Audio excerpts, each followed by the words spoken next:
permanent obstacles. Now let us move to the second category, which is people with temporary obstacles.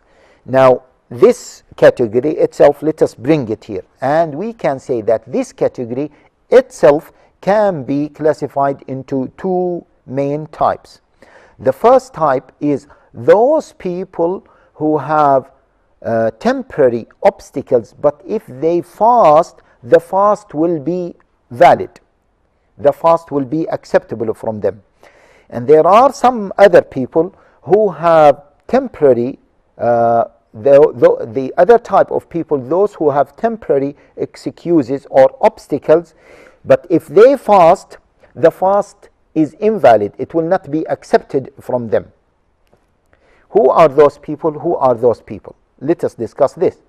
Those people who have temporary obstacles to stop them from fasting, but if they fast, it will be valid for them and it will be inshallah acceptable from them. They are, first of all, the traveler, a person who is traveling, the sick person who does not have permanent illnesses, as the first category that we have explained. Okay, so mainly the traveler, the sick person. So those people have those permanent, those people have these temporary excuses. Let us discuss this. First of all, you know that Allah Jalla wa Ala says, فَمَنْ كَانَ مِنْكُمْ مَرِيضًا أَوْ عَلَى سَفَرٍ فَعِدَّةٌ مِّنْ أَيَّامٍ أُخَرٍ يُرِيدُ اللَّهُ بِكُمُ الْيُسْرَ وَلَا يُرِيدُ بِكُمْ الْعُسْرَ. Whoever is sick or on a travel, okay, on a journey, on a safar, then فَعِدَّةٌ مِّنْ أَيَّامٍ أُخَرٍ, then they should compensate what they missed. Okay? And the scholars took from this ayah, all of them took from this ayah, that the traveler or the sick person, they can break their fast during the sickness or during the journey, but they must make it up. Let us discuss first of all the issue of illness, because it is easy. The issue of illness, if a person has a certain illness, then he is allowed during the illness to break his fast, and then he must compensate it. Now, he must make it up. What kind of illness that once the person has is excused, or he will be or she will be excused not to fast?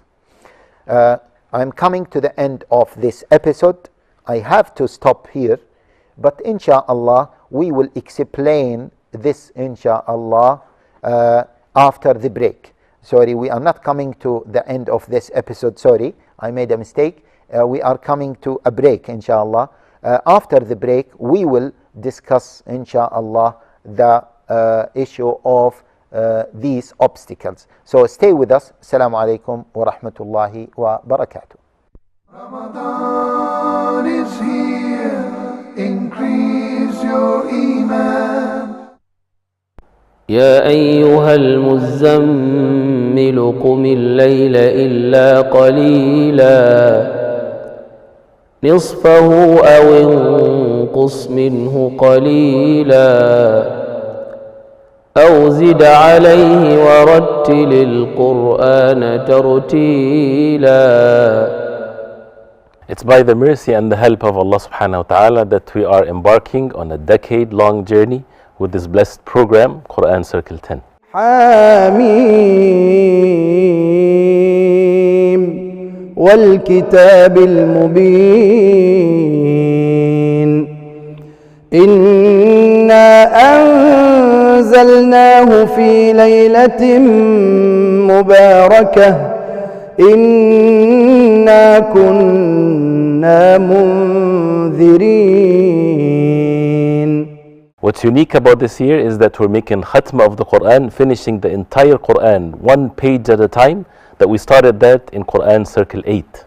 كلا لئن لم ينته لنسفعا بالناصية ناصية كاذبة خاطئة فليدع ناديه سندع الزبانية كلا لا تطعه واسجد واقترب.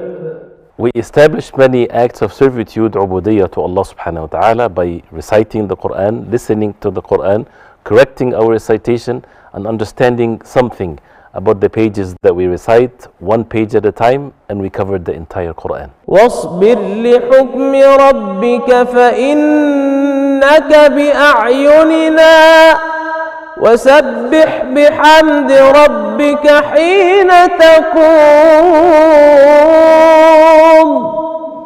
ومن الليل فسبحه وإدبار النجوم. Join us and be part of this beautiful journey. Get your mushaf ready, open it, listen to the recitation, correct your recitation, and implement the Quran in your life. We're looking forward to welcome you in our upcoming episodes of Quran Circle 10.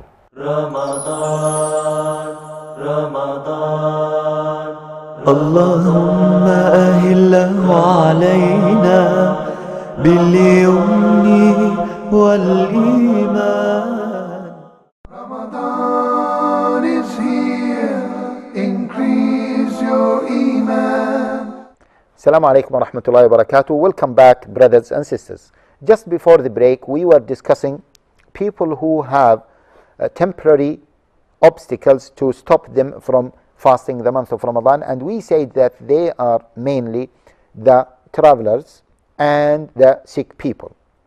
We started to discuss the sick people, and we said that generally speaking, a sick person is allowed not to fast during his sickness.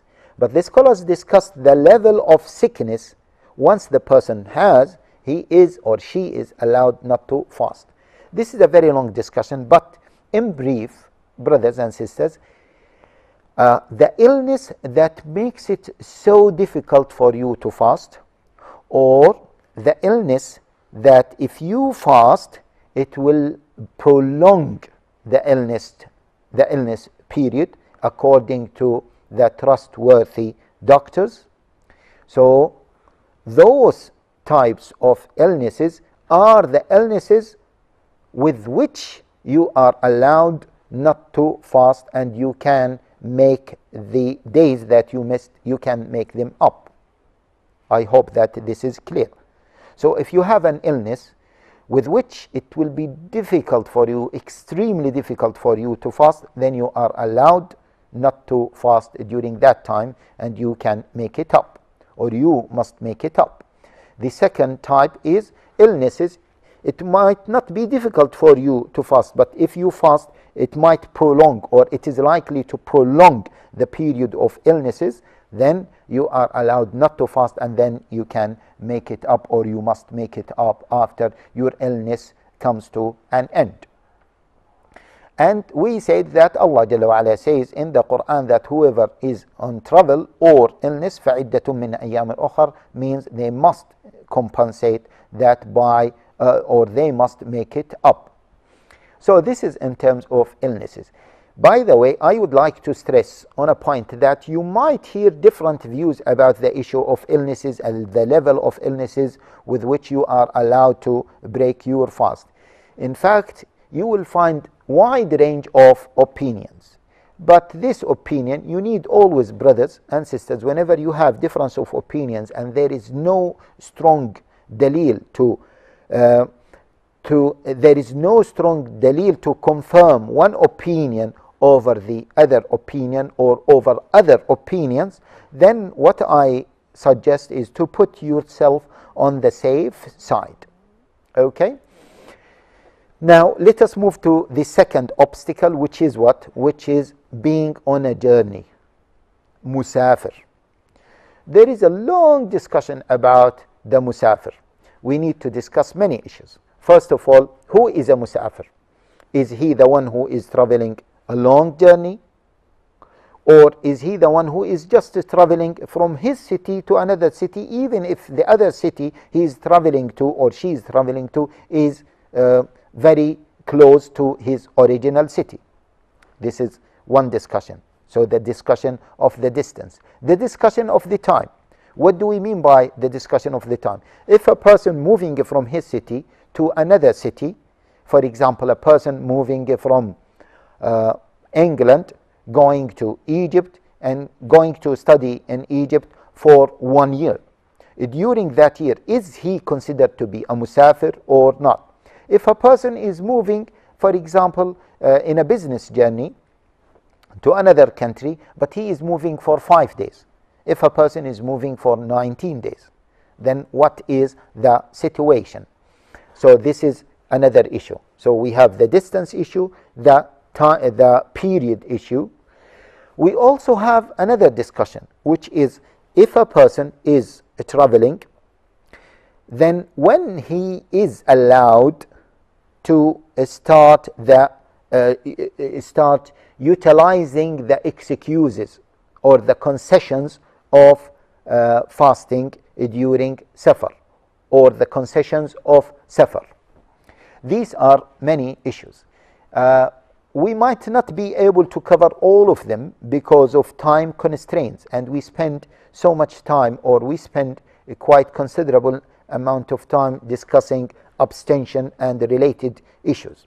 So we say in general, brothers and sisters, if you believe that this journey is considered to be a safar, either because of the school of thought that you follow, or you asked a certain mufti and he told you a safar is considered to be a safar if you cut that distance, if you travel for that distance, okay, then inshallah you can go for the excuses of a musafir, or the excuses that a musafir can utilize or can make use of them.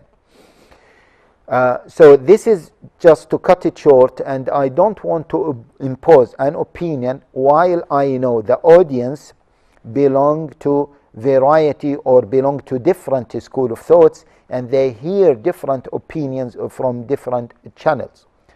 Promoting one opinion over another in this particular issue, I don't think that it is a wise thing to do, because there is no strong opinion, or there is no strong dalil to support one opinion over the other opinions. So this is in terms of distance. This is also in terms of number of days. But I would like here to mention one important issue regarding the period of travel. There is an opinion supported by some contemporary scholars, and those contemporary scholars attributed to Ibn Taymiyyah, who was a great scholar, and he died 728 after Hijrah, means in the 8th Hijrah century, whereby he believed that if a person leaves his country, leaves his original town to another town, and he stays there for a long period of time, and he is aiming to go back to his original town, then he is allowed to use all of these excuses. And there is one contemporary scholars, or there are a few contemporary scholars who understood this opinion of Shaykh al-Islam Ibn Taymiyyah as such, and they said that if a person is moving, for example, from England to another country for 1 year, 2 years, 3 years for study, and he is planning to, or she is planning to go back to England, then they can use the excuses or the concessions of a musafir. And they said that they can break their fast and they can make it up later. And here I would like to say, brothers and sisters, although this is an opinion by a reputable scholar, but I advise my brothers and sisters not to go for this opinion. First of all, they will miss many days, and it might be difficult for them to compensate those days. This is one thing. And the second thing is the vast majority of scholars are against this opinion, and that's why I would prefer to stick with the vast majority of scholars rather than going for this opinion. Especially, there is no strong dalil to support this opinion over the opinion held by the majority of scholars. And the other thing, always put yourself on the safe side, especially with regards to matters related to your ibadah, especially when the ibadah has a great reward, such as fasting during the month of Ramadan. I know you can make it up, but fasting during the month of Ramadan has more reward than fasting outside the month of Ramadan. So remember this. Always remember this, brothers and sisters. So I advise those brothers who are observing this opinion to leave this opinion. This is not an insult for that scholar, but they should leave this opinion, and they should follow the opinion of the vast majority of scholars that there is a limit for the time, when they leave their country. So the limit is either 4 days, as you know, according to the Hanbali and Shafi'i opinion, or 15 days according to the Hanafi opinion, or more or less according to the Malikis. But we can say that as far as you consider yourself as a musafir within these limits, then inshallah you are okay. Within these limits, not for 1 year or so. Okay? I hope that is clear. Now there is another point here when we discuss the issue of a musafir has the ability to break his fast and to make it up later. What is better for a musafir? Is it better for him or her to break the fast and to make it up later, or is it better for them to fast, okay, because they are fasting during the month of